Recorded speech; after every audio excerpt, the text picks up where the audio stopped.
دوسرا مسئلہ ہے قربانی لازم کس پر ہے؟ تو قربانی صاحب استطاعت پہ لازم ہے، صاحب نصاب پہ لازم ہے۔ صاحب نصاب کسے کہتے ہیں؟ 5 چیزیں: سونا، چاندی، مال تجارت۔ مال تجارت کہتے ہیں ہر وہ سامان جو آپ نے بیچنے کی نیت سے خریدا اور اب تک بیچنے ہی کی نیت ہو۔ اور چوتھی چیز ہے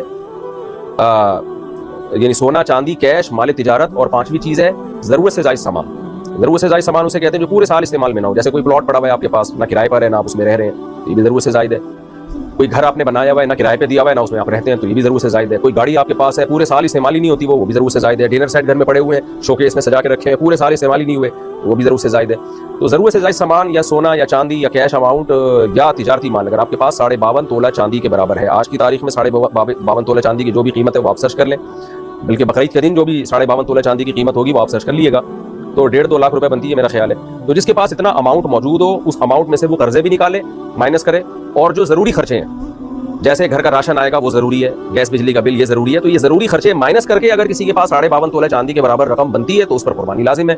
اور جس کے پاس یہ ضروری خرچے مائنس کر کے بھی 52.5 تولہ چاندی کے برابر رقم نہیں بن رہی ہے تو پھر اس پر قربانی لازم نہیں ہے۔ خواتین کے پاس عام طور پر چونکہ گولڈ ہوتا ہے اور کچھ نہ کچھ پیسے بھی ہوتے ہیں ان کے پاس، تو اور قرضہ نہیں ہے اگر، اور گھر کا راشن بھی خواتین نے نہیں ڈالنا ہوتا، وہ تو مردوں کی ذمہ داری ہے، تو گیس بجلی کا بل بھی مرد دے رہے ہوتے ہیں، تو اس لیے آج کے زمانے میں عام طور پہ خواتین پہ قربانی زیادہ لازم ہو رہی ہوتی ہے، مردوں پہ کم لازم ہو رہی ہوتی ہے، کیونکہ گولڈ ہوتا ہے خواتین کے پاس اور شریعت نے ان کے ذمہ کوئی خرچے ڈالے نہیں ہیں، مردوں کے ذمہ تو بہت سارے خرچے ہوتے ہیں۔ تو ایسی صورت میں خاتون پر بھی قربانی لازم ہوگی۔ ہاں، خاتون کی طرف سے ان کا شوہر قربانی کر سکتا ہے اجازت سے۔